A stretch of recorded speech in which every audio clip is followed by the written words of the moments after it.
Hello everyone, welcome back to join this session.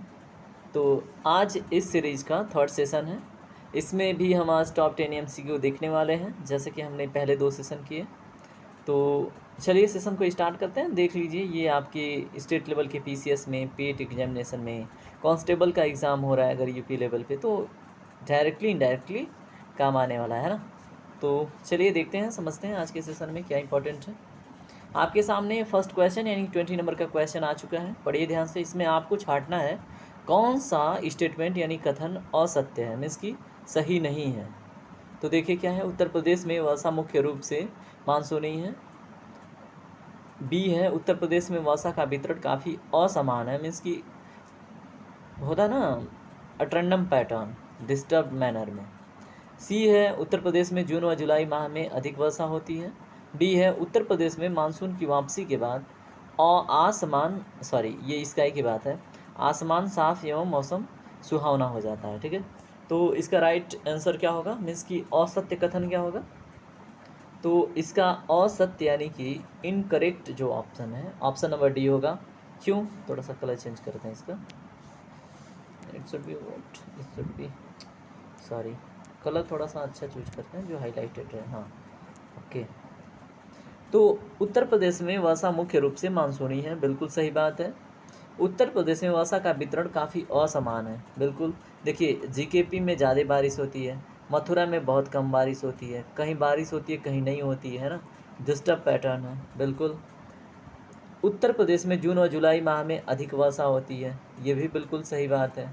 जून और जुलाई के महीने में आपने भी देखा होगा, है ना, तो अधिक वर्षा होती है। तो ये सारे स्टेटमेंट सही हैं, लेकिन ये जो स्टेटमेंट है उत्तर प्रदेश में मानसून की वापसी के बाद जो आसमान है वो साफ़ और मौसम सुहावना हो जाता है, ये गलत है। ठीक है, तो देख लीजिए, मतलब मानसून वापस चला जाता है, फिर भी कभी वेस्टर्लीज का प्रभाव पड़ता है, तो कभी कुछ है ना, तो बारिश कीच काच होता रहता है, तो पता होना चाहिए। अगला क्वेश्चन देखिए, क्वेश्चन नंबर 21। उत्तर प्रदेश में सीमेंट के कारखाने कहाँ पर स्थित हैं। ए है चुर्क में, बी है डल्ला में, सी है चुर्क तथा डल्ला में, डी है इनमें से किसी में नहीं। तो दोनों सही है ना। चुर्क और डल्ला दोनों में क्या है, सीमेंट के कारखाने स्थित हैं। ओके, चलिए अब देखते हैं अगला क्वेश्चन, क्वेश्चन नंबर 22। आपको बताना है जो दिए गए ऑप्शन हैं इसमें उत्तर प्रदेश राज्य के सभी विश्वविद्यालयों, जो केंद्रीय विश्वविद्यालय उनको छोड़कर उनका कुलपति जो होता है, कुलाधिपति, वो कौन होता है। ठीक है, ए है राज्यपाल, बी है मुख्यमंत्री, सी है विधानसभा अध्यक्ष, डी है शिक्षा मंत्री। तो इसका राइट आंसर होगा राज्यपाल। लेकिन वेस्ट बंगाल में अभी हाल फिलहाल में ये कॉन्सेप्ट चेंज हो रहा है ना। अब वहाँ पे गवर्नर ना होके अब कौन, चीफ मिनिस्टर डिसाइड करेंगे, है ना, कौन होगा कौन नहीं। चलिए अगला क्वेश्चन देखिए, क्वेश्चन नंबर 23। उत्तर प्रदेश की प्रथम विधानसभा का विघटन कब हुआ था। ए है 24 मार्च 1954, बी है 13 फरवरी 1955, सी है 19 मई 1956, डी है 31 मार्च 1957। तो इसका राइट आंसर क्या होगा, चूज कीजिए। अगर आपको पता है तो ठीक है, नहीं पता है तो फिर मैं बता रहा हूँ। देखिए 8 मार्च 1952 को, जस्ट वेट, 8 मार्च 1952 को क्या हुआ, फर्स्ट उत्तर प्रदेश में पहली विधानसभा का गठन हुआ। प्रथम विधानसभा का गठन 8 मार्च 1952 को हुआ। ठीक है, अब आप लोगों को ये चीज़ तो पता होनी चाहिए कि अगर कोई मतलब आपातकाल की स्थिति नहीं है या फिर किसी चीफ मिनिस्टर कोई सही सलामत है, तो ये 5 साल का बात होता है ना। विधानसभा का कार्यकाल कितना होता है, 5 साल का, है ना। तो उन दिनों ऐसी कोई स्थिति हुई नहीं, तो अब 1952 में आप 5 ऐड कीजिए, है ना, तो 1957 आपको सटीक आंसर मिल जाता है, और ये 31 मार्च को। ठीक है, उसके बाद से 1 अप्रैल 1957 से दूसरी विधानसभा चालू हो गई थी। ठीक है, चलिए विधानसभा सत्र। चलिए क्वेश्चन नंबर 24 पढ़िए ध्यान से। उत्तर प्रदेश राज्य में नगरीय निकायों के प्रमुख अधिकारियों के पुराने तथा उनके नए नामकरण, है ना, जो पुराने नाम थे और उनका नया नामकरण, जिससे पोस्ट की बात हो रही है, के संबंध में कौन सा युग्म सुमेलित है, सही सुमेलित बताइए। नगर प्रमुख को महापौर कहा जाता था, उपनगर प्रमुख को उप महापौर क्या कहा जाता था, सभासद को पार्षद, और डी है इन मतलब सभी। ठीक है, तो देखिए ये तो सही है, जो नगर प्रमुख हैं उनको महापौर कहा जाता था, उपनगर प्रमुख को उप महापौर कहा जाता था, सभासद को पार्षद कहा जाता है। ठीक है, तो all of the above right answer होगा इसका। ठीक है, यानी कि सारे के सारे ऑप्शन सही हैं, है ना। चलिए अगला क्वेश्चन देखते हैं, क्वेश्चन नंबर 25। क्वेश्चन नंबर 25 क्या है, इनमें से आपको बताना है कि उत्तर प्रदेश राज्य के सभी विश्वविद्यालय कुलाधिपति, ये देखिए ये क्वेश्चन रिपीट हो रहा है, इसको खुद आप ट्रिक कीजिए। क्वेश्चन नंबर 26 पढ़िए, भगत सिंह को फांसी कब दी गई थी।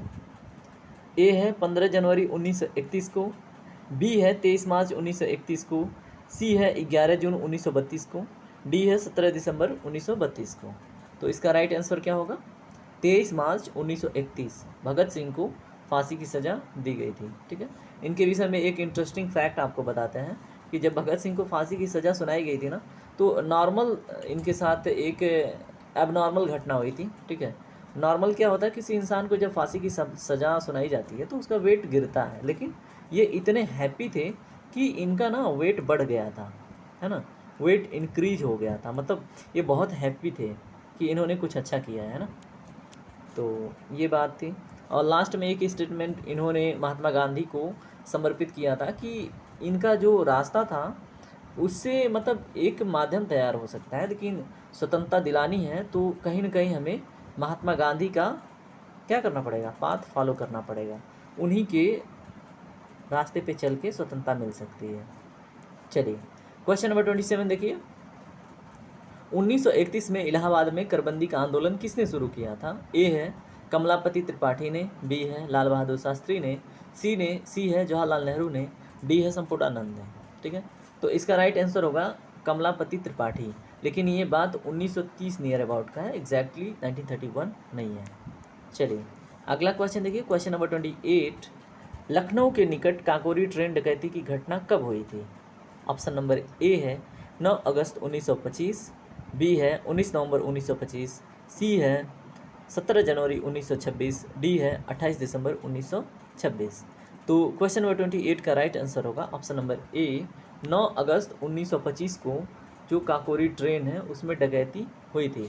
अब आपकी जिम्मेदारी है बताना है कौन कौन पार्टिसिपेटरी थे, किसने किसने इसमें अपना योगदान दिया था लूटने में।